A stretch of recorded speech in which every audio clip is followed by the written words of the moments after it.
Welcome everyone back to the Real News Network. I'm Jared Ball here in Baltimore.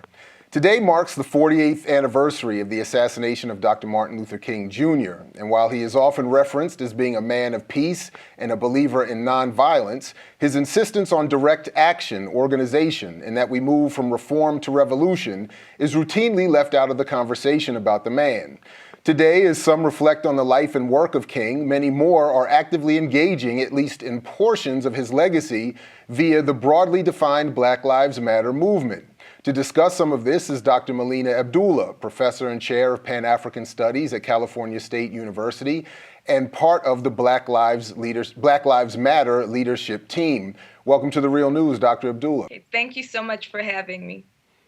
So I've long wanted to have you on, and after seeing your recent appearance on Democracy Now!, I thought it would be a great way of commemorating this day to ask you to talk some about at least one portion of your comments then, that is, the tendency among some to associate or even overemphasize the role of the vote in social movements or activism, and considering that, especially towards the end of his life, the vote was not a primary focus of King's work, I thought we could start there and have you respond to anything I've just said and or elaborate on those comments about our focus on the vote as a mechanism for real change. Sure. I mean, I think that we need to think about how real change happens in this country and happens in this world, right? So we're often encouraged to utilize the mechanism that the system affords us. So voting, lobbying, writing your elected officials, engaging in that way. And I believe that we should do those things as an exercise, if nothing more. That said, transformative change, substantive change, doesn't happen when we solely rely on the mechanisms that the system gives us. And so if we think about the life of Dr. Martin Luther King Jr., we can think about someone who encouraged engagement in both traditional mechanisms, right? So the vote was encouraged, right? And never let up on nonviolent direct action. And you're absolutely right. What history takes out of the equation when we talk about Dr. King is the direct action piece. So oftentimes they lift up the nonviolence piece and his, reliance on what some would call pure nonviolence. But what they don't talk about is the direct action that has to accompany it if you're talking about making change that matters. And so I think that what we've done with Black Lives Matter is really try to lift up that nonviolent direct action piece, recognizing that systemic change that happens through those mechanisms that we talked about, are reformist changes. But when we talk about really the kind of transformation that's necessary for Black people and all people to be free, we need transformative change. And that's reliant on the masses of people rising up and disrupting the current system, not simply voting. So what do you were asked in that other interview that I mentioned, are you endorsing a candidate or is Black Lives Matter endorsing a candidate? And we've seen challenges put to various candidates by various Black Lives Matter activists. Could you restate or say again where you are with that and what you and those with whom you're organizing are looking to do in terms of the vote? I mean, I was even interested in hearing Angela Davis say recently that she'd like to see an alternative political party be developed, which I thought, to my memory, was a bit new even for her to advocate. I'm wondering where you are, or maybe some with whom you're organizing are with that question, or the question of the vote in the 2016 election. So just very clearly, we are not endorsing any candidate.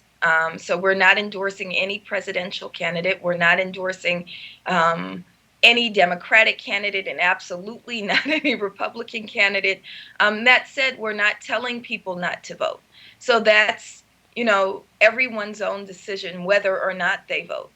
We do have criticisms of this two-party system. So the idea of voting for a Democratic candidate or a Republican candidate is hugely problematic when we think about both parties being controlled and monopolized by corporate interests. And so those are things for voters to think about. There are third-party candidates, and we want to encourage people to remember that there are third-party candidates. And so, a friend that we share is Rosa Clemente ran for vice president under the Green Party ticket along with Cynthia McKinney. We need to think about those kinds of options, but we're not endorsing any candidate. We're not even endorsing the Green Party candidate. So I think it's important. What Angela Davis is now saying about the development of third parties, that's hugely important. And I think we need to kind of step back and think strategically about what electoral politics or how electoral politics play into larger questions of power. So there's also questions of local elections, ways in which we can influence things by participating in local elections and ballot measures and those sorts of things. And then remember, electoral politics is not enough, that we have to maintain our position in the streets. Are there, just very quickly, and I realize it's probably unfair for me to throw this at you at the end of a relatively short conversation, but I'm wondering, you mentioned Rosa Clemente. She was part of the Black Lives Matter LA 7 trial that just recently wrapped up, and I know that there have been other trials involving Black Lives Matter activists, particularly in California where you are. And I'm just wondering if there's anything you could share with us about other things happening within Black Lives Matter that may not be getting the kind of attention associated with political campaigns, elections, or interrupting those various events.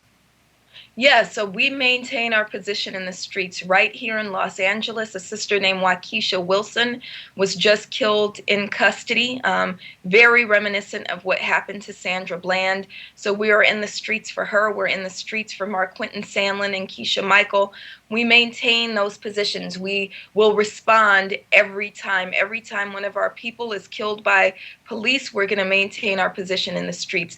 At the same time, what you're referencing with regard to the trials, the state is coming at us really, really kind of viciously. And so what we saw with the BLMLA case where they were accused of shutting down the 101 freeway back in November of 2014 is kind of an indicator of the way in which the system views us as a threat. So increasingly, we're having to focus on pushing back against political prosecutions. So this shutting down of freeways, California and Los Angeles in particular, is one of the only locales that is going after folks with this kind of energy, right? They're putting tremendous resource. We know that they spent over $100,000 trying to convict people for what amounts to a traffic violation. And so they're really trying to shut down the movement. So at the same time as we have to continue to work on behalf of our people and end state-sanctioned violence towards our people, in the most extreme form, we can think of police violence, right? We're also advocating for good jobs. We're also, advocating for an end to kind of this police state and surveillance and advocating for accessibility. We need to do this kind of work. In Los Angeles, homelessness is a huge deal. So we're working to end the criminalization of homelessness.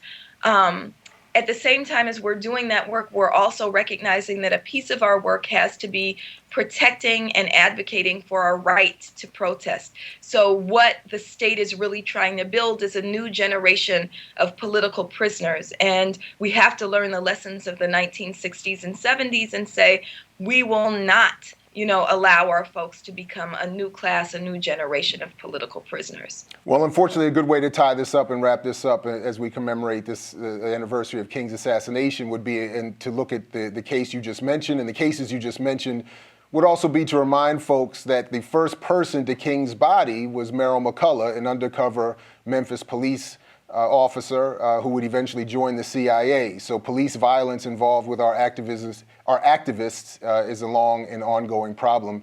Dr. Melina Abdullah, thank you again for joining us here at The Real News. We appreciate your time and your work. Thank you for having me. And thank you all for joining us wherever you are. Again, I'm Jared Ball here in Baltimore, saying as always, as Fred Hampton used to say, to you we say peace if you're willing to fight for it. So peace, everybody, and we'll catch you in the whirlwind.